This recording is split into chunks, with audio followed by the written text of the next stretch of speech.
बिस्मिल्लाहिर्रहमानिर्रहीम। अस्सलाम वालेकुम। मैं हूं मोहम्मद अकरम खोसो। ब्रिटिश इंडिया में गवर्नर जनरल्स और वाइसरायज, बहुत सारे हमारे फ्रेंड्स हैं, उनको शायद ये नहीं आइडिया, उनको नहीं पता कि वाइसराय डिफरेंट थे और गवर्नर जनरल्स डिफरेंट थे, ये सेम नहीं थे। अब कहाँ से लेकर कहाँ तक थे गवर्नर जनरल्स ब्रिटिश इंडिया के अंदर, और फिर कहाँ से शुरू हुए कहाँ तक ख़त्म हुए इंडिया के वाइसरायज, ये तमाम चीज़ें हैं, इनको हम डिस्कस करेंगे आज के इस लेक्चर में। लेकिन एक बात याद कीजिएगा, जो गवर्नर जनरल्स हैं वो इतने इम्पॉर्टेंट नहीं हैं as compare to the viceroys of the British India. लेकिन इस लेक्चर को आगे बढ़ाने से पहले I want to inform you कि हमारा जो 6 नवंबर को दो हमारे ऑनलाइन क्लासेस थे about ADFI descriptive and MCQs GK, वो हमने अभी थोड़ा डिले कर दिए, लेट कर दिए, डेट को हमने किया एक्सटेंड। तो थर्सडे यानी कि 9 नवंबर को अभी वो स्टार्ट किए जाएंगे जी। Governor generals and viceroys of British India. हम जब ब्रिटिश इंडिया की बात करते हैं तो आप समझ लीजिएगा कि जब अंग्रेज इंडिया के अंदर थे, चाहे वो मुगल दौर था या वो after the war of independence. Mughal दौर जो लेटर स्टेज था मुगल दौर का, वहां पर काफी मुगल कमजोर हो गए थे। तो मुगल सिर्फ सरमोनियल बादशाह थे, हुक्मरान थे, लेकिन जो तमाम जो मामला इंडिया के हैं they were controlled by the British governor generals. अब एक्चुअली क्या है, 1773 की बात है ये। From 1773 to 1857 till the war of independence. इस दौर में, हालांकि ये मुगल दौर कहलाता है देखा जाए तो, मुगल बादशाह यहाँ पर थे, लेकिन उसके बावजूद भी ब्रिटिश काफी स्ट्रांग यहाँ पे हो गए थे। तो ब्रिटिश ने अपॉइंट किए यहाँ पर अपने गवर्नर जनरल्स। तो तमाम जो इंडिया के अफेयर्स से मामला थे, they were control, they were run by the governor generals. लेकिन बस बादशाह जो था मुगल दौर के जो हुक्मरान थे वो सिर्फ दिल्ली में रेड फोर्ट में बस वहां तक वो मौजूद थे। और उसके बजाय वायसराज आफ्टर द इंडियन म्यूटनी और द वार ऑफ इंडिपेंडेंस 1858 से लेकर 1947 तक, ये डायरेक्ट रूल है, तकरीबन 90 इयर्स हैं ब्रिटिश के, when the British directly ruled over the Indian subcontinent. तो फिर यहाँ पर क्या आ गए, फिर यहाँ इस दौर में आ गए इंडिया में वाइसरायज। ये मैंने कहा 14 यहाँ पर जो थे गवर्नर जनरल्स, वो इतने फेमस या को इतने उनकी बड़ी इंपॉर्टेंस नहीं है, या वो बहुत कम पूछते हैं। अगर एग्जाम पॉइंट ऑफ व्यू की हम बात करेंगे तो इनको जरा तवज्जो कम दीजिएगा। ये जो वाइसरायज है ये काफी इंपॉर्टेंट है, लेकिन इनको फिर भी आप याद रख लें, आपको आइडिया हो कि भाई गवर्नर जनरल्स डिफरेंट थे और वाइसरायज जो है वो डिफरेंट थे ब्रिटिश इंडिया के अंदर। वारन हास्टिंग्स पहला था जो है governor general of British India, Warren Hastings. और दूसरा चार्ल्स कॉर्नवालिस, और तीसरा John Shore, fourth Richard Wellesley, fifth Marquess Cornwallis, और नंबर 6 पे Lord Minto. Lord Minto viceroy भी था इंडिया का, वो अलग था, लेकिन ये अलग थे वहां पर। Number 7 Francis Hastings, number 8 Lord Amherst, number 9 William Bentinck. इसको जरा याद कीजिएगा, ये सवाल पूछते हैं इसके बारे में। Lord William Bentinck, William Bentinck बड़ा मशहूर है because he struggled for the eradication of sati system. India में था sati. What was sati in India?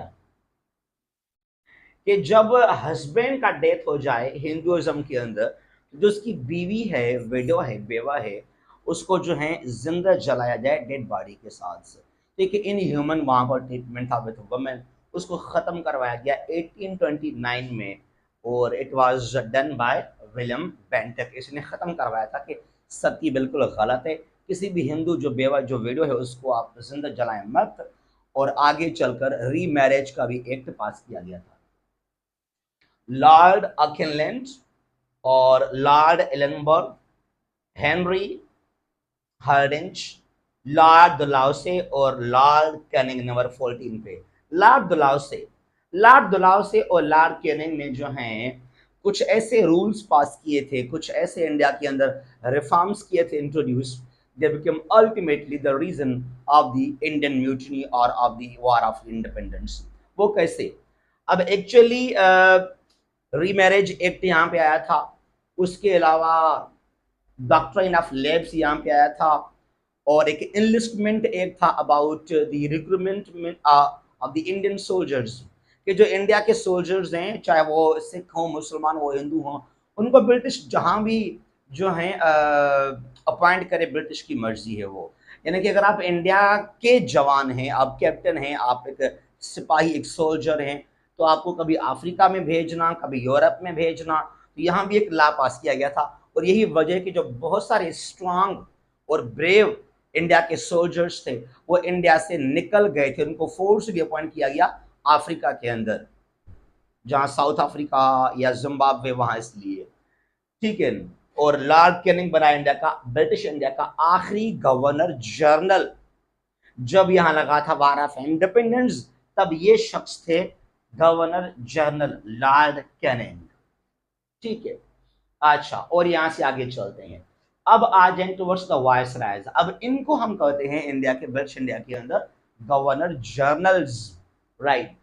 अब आते हैं टुवर्ड्स द वायसरायज, इनको हम बहुत डिस्कस करते हैं अपने सिलेबस के अंदर, अपने कोर्सेज के अंदर, और ये पेपर्स में बहुत सवाल पूछते भी यहाँ पर हैं।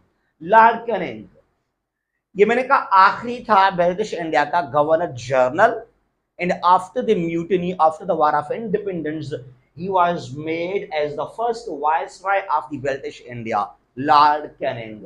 अब यहाँ इनके मैंने साल भी लिखे हैं कि कहाँ से लेकर कहाँ तक, 1858 से लेकर 62 तक ये रहा था इंडिया का पहला वाइसराय।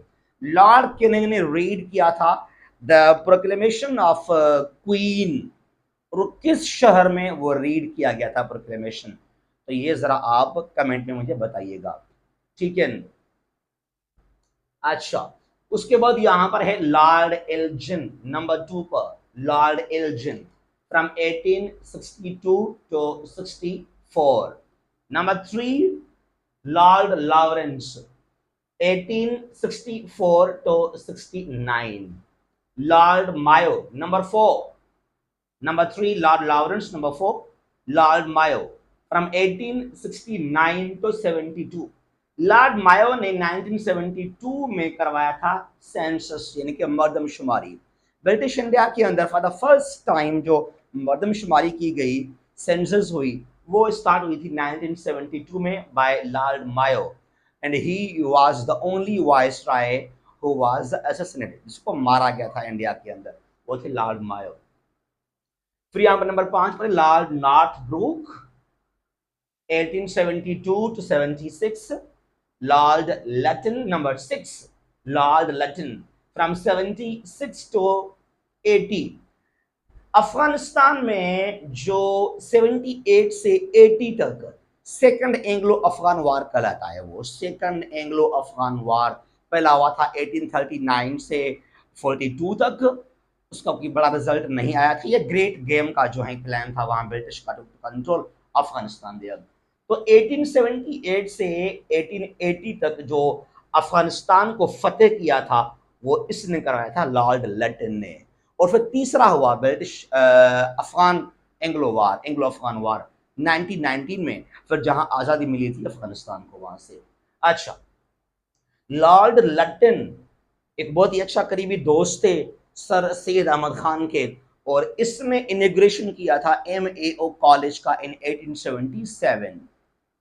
पहले 75 में था MAO स्कूल, और वो बना MAO college, Mohammedan Anglo oriental college in 1877, और लॉर्ड लटन ने किया था उसका इनॉग्रेशन, और बहुत सारे फंड्स भी दिए थे लॉर्ड लटन ने उस कॉलेज के लिए, अलीगढ़ के लिए। लॉर्ड रेपून नंबर 7 पे 1880 to 84। फिर यहाँ पर Lord Dufferin from 84 to 88, number 8 पर लॉर्ड डफरिन है। नंबर 9 पे लॉर्ड लैंसडाउन फ्रॉम 88 to 94, जो सखर रोहड़ी का ब्रिज है तो वो इसके नाम से मशहूर है, लॉर्ड लैंसडाउन। एक्चुअली 2 ब्रिज हैं, लोग समझते नहीं हैं। जो पुराना हो गया रेडिश कलर का है, कुछ ब्राउन कलर का है, जहाँ से गाड़ियाँ भी हैं, तो वो है एक्चुअली लैंसडाउन ब्रिज, जो एक सिडनी के तरह, जो सिडनी में वहां पर हार्बर में बना हुआ है, एक बड़ा सा कमाल का ओपरा हाउस के सामने ब्रिज बना हुआ है, वही लुक मिलेगा आपको यहाँ पर। वो तो अलग सी बात है सिडनी ऑस्ट्रेलिया के अंदर, लेकिन Sukkur Rohri on the Indus river वो सिर्फ ट्रेन के लिए है, सिल्वर का बना हुआ है। वो है अयूब ब्रिज, बिल्ट बाय सदर अयूब खान। नंबर 10 पे यहाँ पर लॉर्ड एल्जिन 2। अब एल्जिन पहले 1 आए थे, नंबर 2 पर ये एल्जिन 1 थे, और ये लॉर्ड एल्जिन 2 आ गए 1894 to 1999। नंबर 11 पे Lord Curzon, 1899 to 1905। Lord Curzon, Lord Curzon ने क्या किया था? कर्जन ने डिवाइड किया था बंगाल को, 2 पार्ट्स किया था, ईस्ट और वेस्ट बंगाल बनाए गए थे। लॉर्ड कर्जन ने ये किया था, 1905 में हुआ था द पार्टीशन ऑफ बंगाल। देखिए 1905 में हुआ पहला बंगाल का पार्टीशन, फिर 1947 में हुआ दूसरा पार्टीशन बंगाल का, याद रखना आप। नंबर 12 लॉर्ड मिंटो, 1905 से 1910 तक। मिंटो मोरले रिफॉर्म्स ऑफ 1909 बड़े मशहूर हैं, और लॉर्ड मिंटो ने जो हैं मुसलमानों को बहुत ही शायद वेलकम किया था ड्यूरिंग शमला डेलीगेशन, और जो राइट दिया गया था वहां पर, the right of separate electorate, वो दिया था लॉर्ड मिंटो ने। 35 मुसलमान थे, they went to Shimla to meet Lord Minto. Number 13 Lord Hardinge, 1910 to 16। Lord Hardinge ने आकर बंगाल को अनल किया। जो 1905 में लॉर्ड कर्जन ने डिवाइड किया बंगाल को 2 पार्ट्स के अंदर, ईस्ट और वेस्ट बंगाल बन गए। Muslims became quite happy as they got separate province, right? East Bengal was, having the majority of the Muslims there. But because of the Hindus' reaction, because of Swadeshi movement, Lord Hardinge decided to reunite, to annul this partition। तो 1911 में, 1911 में दिल्ली दरबार में जो है बंगाल को फिर एक किया गया था, और ये इसने करवाया था, हार्डिंज ने। और कोलकाता जो था इंडियन कैपिटल सिटी, वो शिफ्ट हो गया फिर टुवर्ड्स दिल्ली। 1911 की बात है ये। लॉर्ड कैलेम्सफोर्ड 1916 to 21, इसके दौर में बड़े मशहूर भी। 1919 के रिफॉर्म्स भी are so called Montagu Chelmsford reforms. और फिर यहाँ हुआ था इसके दौर में ही अमृतसर का जालियानवाला बाग मस्कर। लॉर्ड रीडिंग 15 पर है, 1921 to 26। लॉर्ड इरविन नंबर 16 पर है, 1926 to 31। जो राउंड टेबल कॉन्फ्रेंसेस थे वो इसने बुलाए थे, लॉर्ड इरविन ने। Number 17 Lord Wellington, 1931 to 36। Number 18 Lord Linlithgow, 1936 to 43। Number 19 Lord Wavell, 43 to 47। The second last viceroy of India Lord Wavell. Wavell plan दिया था, और जो है शिमला कॉन्फ्रेंस बुलाया गया था बाय लॉर्ड वावेल।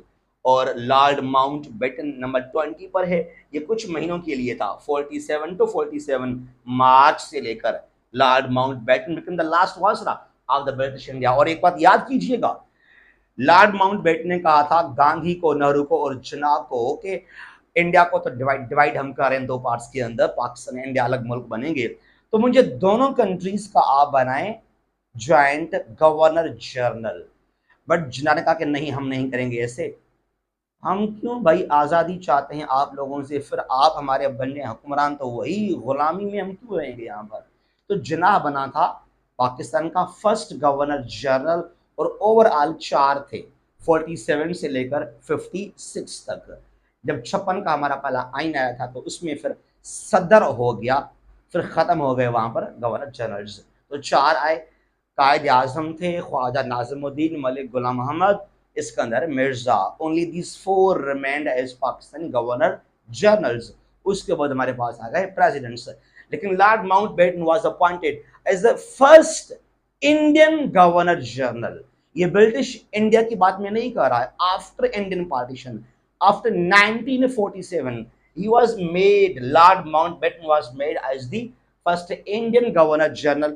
और इसका फायदा ये हुआ इंडिया को, कश्मीर दे दिया इसने इंडिया को वहां पर, और जो पंजाब के अंदर थे बटाला, अजनाला, पठानकोट, गुरदासपुर, वो भी इसने दिए थे इंडिया को, और जूनागढ़ भी इसने दे दिया इंडिया को। तो इसको बहुत गुस्सा था फिर जना के ऊपर कि क्यों जना ने मेरा ऑफर रिजेक्ट किया।